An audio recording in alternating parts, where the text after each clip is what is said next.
25년을 끄떡없이 버티는 반도체. 그걸 만들 수 있는 나라는 지구상의 일본뿐이었습니다. 그런데 바로 그게 몰락의 시작이었습니다. 상식적으로 생각하면 이상하죠? 세계 최고의 기술을 가진 나라가 그 기술 때문에 망했다니 말입니다.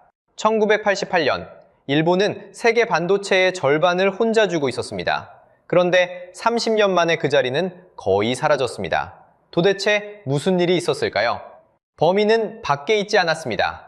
완벽에 집착한 일본이 스스로 판 무덤, 그 세 가지 단서를 지금부터 하나씩 추적해 보겠습니다. 자, 여기 한 제국의 죽음이 있습니다. 1988년, 일본은 전 세계 반도체 시장의 50.3%를 혼자 차지했습니다.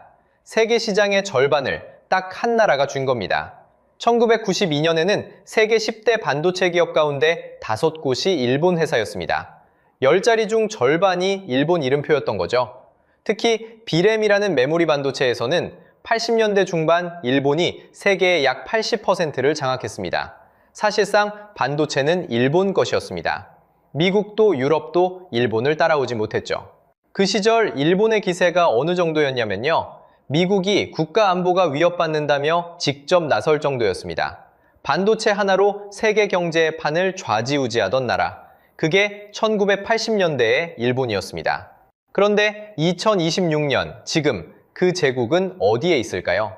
2019년 기준 일본의 세계 점유율은 약 10%로 쪼그라들었습니다. 절반을 주던 나라가 10분의 1 신세가 된 겁니다. 특히 최첨단 반도체 분야에서는 일본의 이름이 사실상 지워졌습니다. 세계 10대 기업을 절반이나 채우던 그 이름들이 지금은 명단에서 찾아보기도 어렵습니다. 자, 여기서 이상한 점이 있습니다. 보통 강자가 무너지면 그를 쓰러뜨린 더 센 범인이 있잖아요. 권투로 치면 나를 이긴 챔피언이 있어야 하는 겁니다. 그런데 이 사건은 좀 다릅니다. 일본을 림 위에 눕힌 건 더 뛰어난 기술을 가진 경쟁자가 아니었거든요. 그럼 도대체 누가 세계 최강 제국을 죽였을까요? 상식적으로 생각하면 삼성이나 미국이 범인 같습니다. 하지만 진짜 범인은 따로 있었습니다. 그것도 아주 가까운 곳에요. 바로 일본 자신이 가장 자랑스러워하던 그 완벽함이었습니다. 세상에서 가장 튼튼한 성이 적의 공격이 아니라 안에서부터 무너진 겁니다. 오늘 우리는 탐정이 되어 이 완벽함이라는 범인이 남긴 세 가지 단서를 하나씩 따라가 볼 겁니다. 그리고 미리 말씀드리면 이건 단순히 옆나라 옛날 이야기가 아닙니다. 이 사건의 마지막 장면에는 소름 돋게도 지금의 한국이 서 있거든요. 자, 첫 번째 단서는 일본이 세상에서 가장 자랑하던 물건 속에 숨어 있었습니다. 첫 번째 단서를 보겠습니다. 일본이 만든 반도체는 무려 25년을 고장 없이 버티는 물건이었습니다. 여러분, 25년이면 강산이 2번 반은 바뀌는 시간입니다. 갓난아기가 어엿한 사회인이 되는 세월이죠. 그 긴 시간을 끄떡없이 버티는 부품을 만들었다는 겁니다. 요즘 우리가 3, 4년 쓰다 바꾸는 스마트폰을 떠올려 보세요.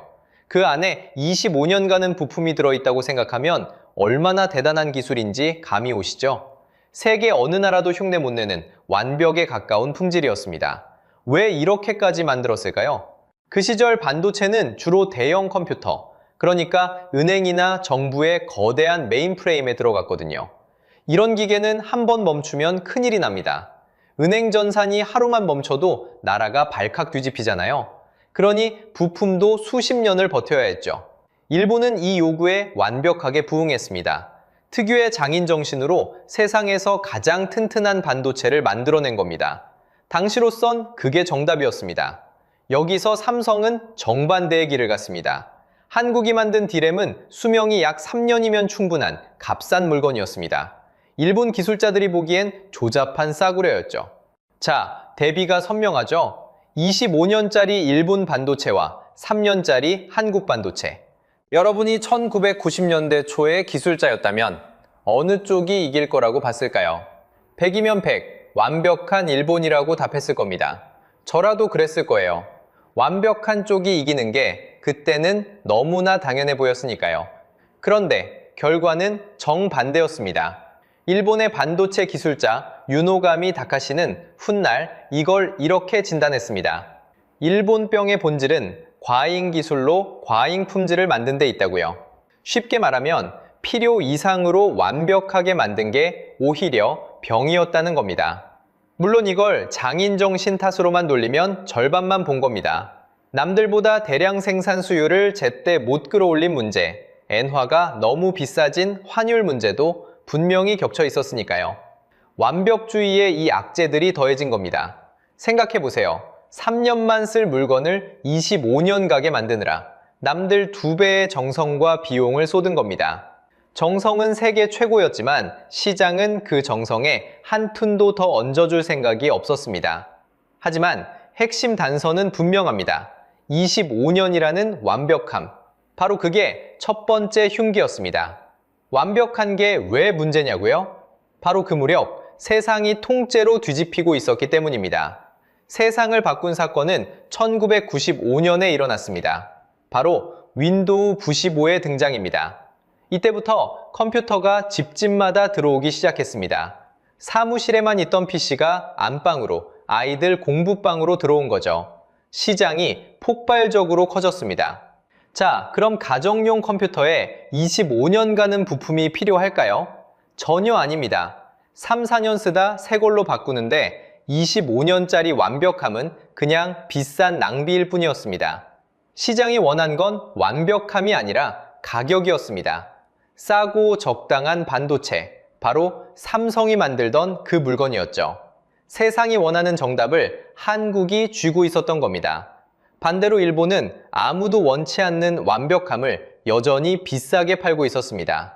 손님은 얼른 나오는 짜장면 한 그릇을 찾는데 주방에선 혼자 3시간짜리 코스 요리를 보집한 셈이죠. 아무리 요리가 훌륭해도 손님은 옆 가게로 가버립니다. 여기서 정말 흥미로운 대목이 있습니다. 위기를 먼저 알아챈 건 오히려 미국이었거든요. 인텔은 1985년 자기가 잘 만들던 D램 사업을 아예 접어버립니다. 대신 컴퓨터의 두뇌인 마이크로 프로세서로 방향을 확 틀었죠. 잘하던 걸 과감히 버리는 결단을 내린 겁니다. 버려야 살 때 미련 없이 버린 거예요. 그런데 일본은 정반대였습니다. 자기가 세계 최고인 그 D램을 죽어도 못 놓았습니다.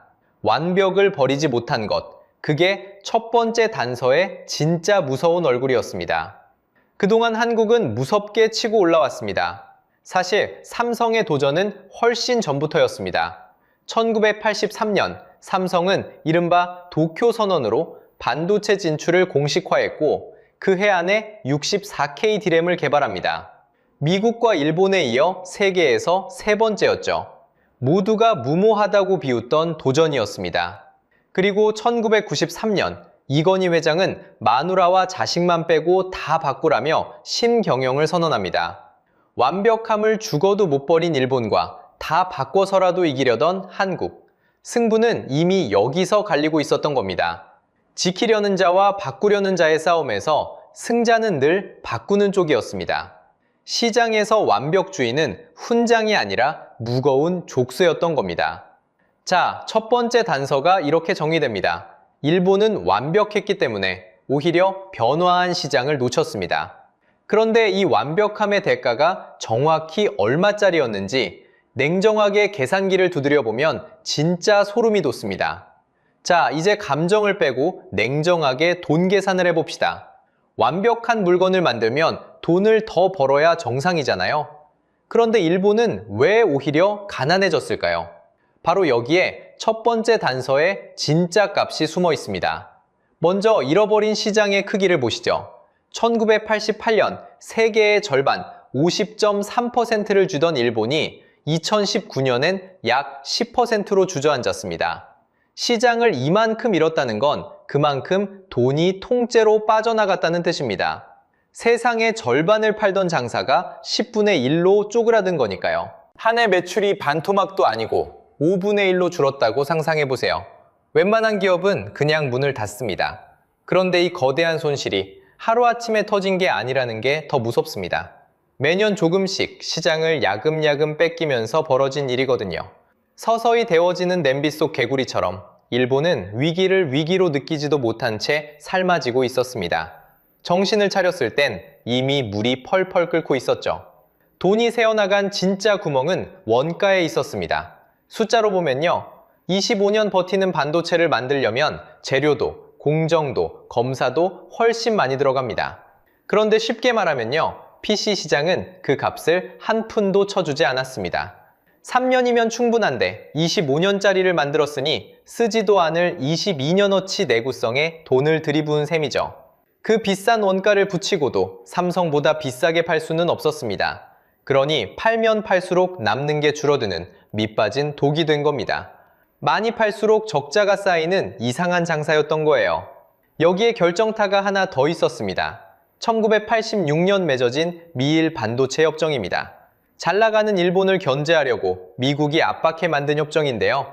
핵심은 일본이 값을 함부로 못 내리게 손발을 묶은 겁니다. 이걸 경제학에서는 덤핑 방지라고 합니다.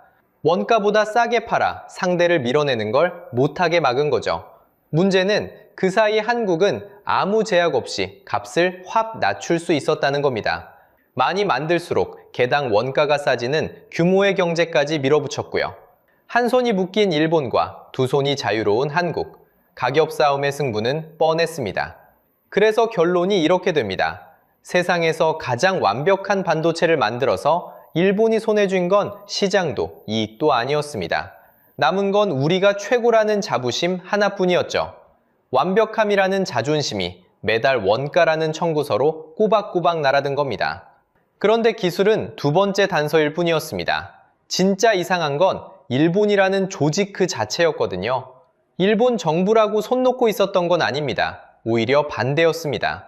무너지는 반도체를 살리겠다며 여러 회사를 하나로 합치는 처방을 계속 내렸거든요. 흩어진 힘을 하나로 모으자는 논리였죠. 그런데 이 처방이 오히려 병을 키웠습니다. 대표적인 게 엘피다라는 회사입니다. 1999년 NEC와 히타치가 D램 사업을 합쳤고 2000년에 엘피다라는 이름을 답니다. 2003년엔 미쓰비시의 D램까지 통합하죠. 이렇게 일본에 남은 유일한 D램 제조사가 탄생했습니다. 국가대표를 한 팀으로 몰아준 셈입니다. 2009년엔 정부가 약 300억엔의 공적 자금까지 부어줬습니다. 국민 세금으로 산소호흡기를 달아준 거죠. 그런데 결과가 어땠을까요? 2012년 2월 27일 엘피다는 결국 파산했습니다. 부채가 4,480억엔, 우리 돈으로 약 5조 5천억 원. 당시 일본 제조업 역사상 최대 규모의 부도였습니다. 세금까지 쏟아부은 국가대표가 이렇게 쓰러진 겁니다. 이 파산을 막으려 끝까지 뛴 사람도 있었습니다. 회장 사카모토 유키오는 백방으로 자금을 구하러 다녔죠. 하지만 한 사람의 분투로 뒤집기엔 이미 늦어 있었습니다. 이듬해인 2013년 엘피다는 미국 마이크론에 약 2천억엔에 팔려갑니다. 일본이 애지중지 키운 마지막 D램이 미국 손에 넘어간 거죠. 왜 이런 일이 벌어졌을까요? 자, 여러분, 회사 생활 한번 떠올려 보세요. 5명이 조별 과제를 하는데 조장이 없으면 어떻게 되나요? 회의는 늘어나는데 정작 보고서는 아무도 안 씁니다. 서로 눈치만 보다 마감을 놓치죠. 여러 회사가 지분만 나눠 갖고 진짜 주인이 없으면 회사도 똑같아집니다. 이걸 경제학에서는 도덕적 해이라고 합니다. 내 돈, 내 회사가 아니니 아무도 목숨 걸고 책임지지 않는 거예요. 일본은 이 실패를 시스템 반도체에서도 똑같이 반복했습니다. NEC와 히타치, 미쓰비시를 또 합쳐 르네사스라는 회사를 만들었지만 덩치만 컸지 결과는 늘 비슷했습니다. 정부가 억지로 짝지어준 결혼이 행복한 경우는 드문 법이죠. 사랑 없는 정략 결혼에 세금까지 들이부어 봐야 결과는 뻔했던 겁니다. 자, 두 번째 단서가 드러났습니다. 완벽한 기술은 있는데 그걸 책임질 주인이 없었던 겁니다. 완벽한 기술과 조인 없는 조직. 그리고 세 번째 단서는 일본이 스스로 방아쇠를 당긴 어이없는 사건이었습니다. 세 번째 단서는 비교적 최근인 2019년에 있습니다. 그해 7월, 일본은 갑자기 한국으로 가는 반도체 소재 3가지의 수출을 틀어막았습니다. 불화수소, 포토레지스트, 불화폴리이미드. 이름은 낯설지만 없으면 반도체 공장이 통째로 멈추는 핵심 재료들입니다. 밥으로 치면 소금 같은 존재죠. 양은 적어도 빠지면 요리가 안 됩니다. 당시 한국은 이걸 거의 일본에 기대고 있었습니다. 2018년 기준 포토레지스트는 93.1%, 폴리이미드는 84.5%, 불화수소도 41.9%가 일본산이었으니까요. 일본은 자신만만했습니다. 우리 없이 너희가 반도체를 만들 수 있겠냐는 거였죠. 완벽한 소재를 가진 우리가 갑이라는 오만이었습니다. 그런데 바로 이 오만이 세 번째 흉기가 됩니다. 자, 여기서 스텔라 케미파라는 일본 회사를 볼까요? 초고순도 불화수소 세계 선두권 강자인데 매출의 58%가 해외에서 나왔고 가장 큰 손님이 한국이었습니다. 정부가 한국 수출을 막자 이 회사는 자기 최대 단골을 자기 손으로 잃은 겁니다. 소재는 한 번 거래처를 정하면 종처럼 못 바꾸는 전환 비용이라는 게 있는데 그 유리한 무기를 거꾸로 자기 발등에 찍은 셈이죠. 한국은 어떻게 됐을까요? 순순히 무릎 꿇었을까요? 정반대였습니다. 대기업과 중소소재기업이 한 팀이 되어 이를 악물고 국산화에 매달렸습니다. 솔브레인은 2020년 초고순도 불화수소를 양산해냈고 동진세미미캠은 2022년 극자외선용 포토레지스트를 국산화해 삼성에 납품했습니다.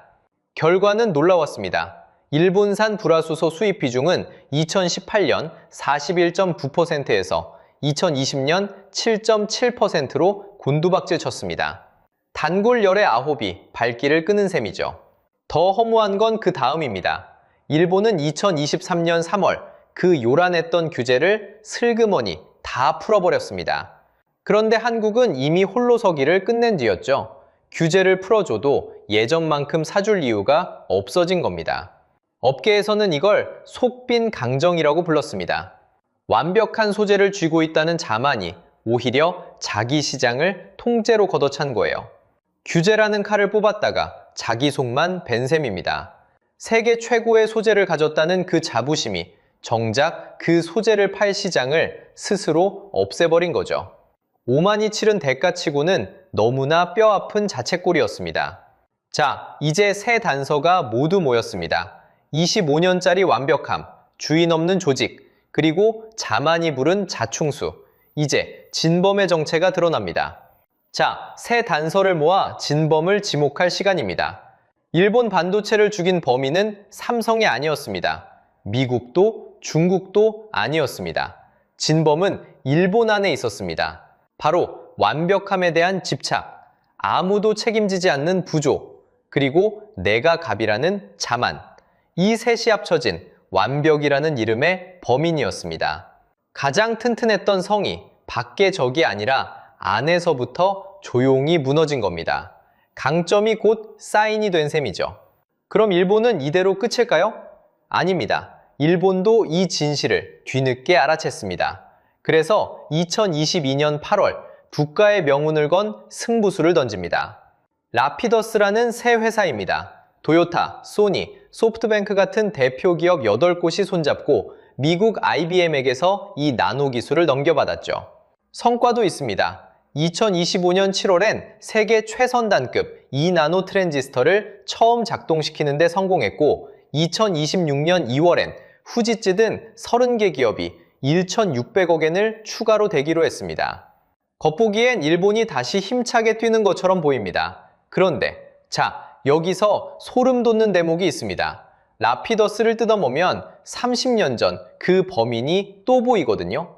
이 회사 사실상 부경이나 다름없습니다. 정부 지원이 누적 2조 3,500억 엔을 넘었고 정부가 최대 주주의 의결권 11.5%, 거부권까지 쥔 황금주를 가졌습니다. 돈은 기업이 되는데 결정 버튼은 정부가 진 2조. 어디서 많이 봤죠? 바로 엘피다입니다. 주인 없는 조직이라는 두 번째 단서가 그대로 반복되고 있는 겁니다. 실력의 벽도 높습니다. 일본이 실제로 양산하는 기술은 아직 40나노급입니다. TSMC와 삼성이 23나노를 만드는 걸 생각하면 약 20년의 격차죠. 걸음마도 안 뗀 아이가 저만치 앞서 달리는 어른을 단숨에 따라잡겠다는 셈입니다. 게다가 앞으로 10년간 반도체 인력이 3만 5천에서 4만 명 부족할 거라는 전망까지 나옵니다. 세금을 아무리 부어도 정작 뛸 선수가 없는 거예요. 그렇다고 비웃을 순 없습니다. TSMC가 2024년 부마모토에 공장을 열고 일본 정부가 1조 2천억 엔을 지원하면서 지역이 들썩였으니까요. 다만 이건 대만 반도체의 상륙이지 일본의 부활은 아닙니다. 완벽한 기술을 다시 손에 넣는다 해도 그걸 책임질 주인이 없다면 30년 전과 똑같은 길을 걷는 셈이니까요. 그런데 이 사건을 여기서 덮으면 안 됩니다. 등골이 서늘해지는 질문이 하나 남았거든요. 완벽함이라는 이 범인, 정말 일본에만 있는 걸까요? 이제 이 사건의 마지막 장면입니다. 그리고 그 자리엔 소름 돋게도 지금의 한국이 서 있습니다. 지금 한국 반도체는 화려합니다. 세계 D램 시장에서 삼성이 약 38%, SK하이닉스가 약 29%로 합치면 67%, 세계 D램의 3분의 2가 한국 것입니다. AIS는 초고속 메모리, HBM에서는 SK하이닉스가 약 52%로 1위, 삼성이 약 39%로 뒤를 바칩니다. 낸드 플래시에서도 삼성이 약 29%, SK가 약 18%로 앞서 있죠. AI 열풍으로 메모리가 없어서 못 파는 슈퍼사이클까지 왔습니다. 딱 30년 전 세계의 절반을 쥐고 웃던 그때의 일본과 판박입니다. 바로 여기서 소름이 돋습니다. 일본을 죽인 그 범인의 얼굴이 지금 한국에도 어른거리거든요. 첫째, 한우물 편중입니다. 일본이 D램에 취해 있었듯 한국은 메모리에 지나치게 기대고 있습니다. 시스템 반도체나 파운드리는 아직 갈 길이 멀죠. 둘째, 중국의 맹추력입니다. 과거 일본을 추월한 게 한국이었듯 이번엔 중국이 무섭게 뒤를 쫓습니다. 셋째, 사람입니다. 일본이 인력난에 무너졌듯 한국도 저출생과 이공계 기피라는 똑같은 벽 앞에 서 있습니다. 일본은 만든 것을 팔았고 한국은 팔릴 것을 만들었습니다. 그래서 이겼죠. 그런데 지금 우리는 과연 어느 쪽에 서 있을까요? 잘 나갈 때가 가장 위험한 법입니다. 완벽하다고 우리가 최고라고 자만하는 순간이 바로 그 범인이 문을 두드리는 순간이거든요. 30년 전 일본이 딱 그랬으니까요. 역사는 무섭도록 정확하게 반복되거든요. 그럼 우리는 무엇을 해야 할까요? 세 가지만 짚겠습니다. 첫째, 메모리 한 다리에만 기대지 말고 시스템 반도체와 파운드리의 균형을 키워야 합니다. 둘째, 주인 없는 조별 과제가 아니라 책임지고 길게 투자할 주체와 뚝심 있는 거버넌스가 필요합니다.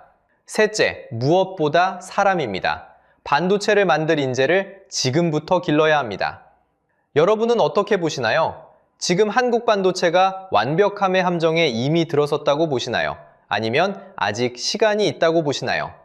그리고 여러분의 직장이나 업종에서 잘 나갈 때가 오히려 가장 위험했다고 느낀 순간이 있다면 댓글로 들려주세요. 여러분의 경험이 다른 분들께 큰 힌트가 됩니다. 다음 영상에서는 일본을 밟고 올라선 한국을 지금 정조준하는 중국 반도체 굴기의 진짜 실력을 파헤쳐 보겠습니다. 오늘 영상이 유익하고 재밌으셨다면 구독과 좋아요 부탁드리겠습니다. 시청해주셔서 감사합니다.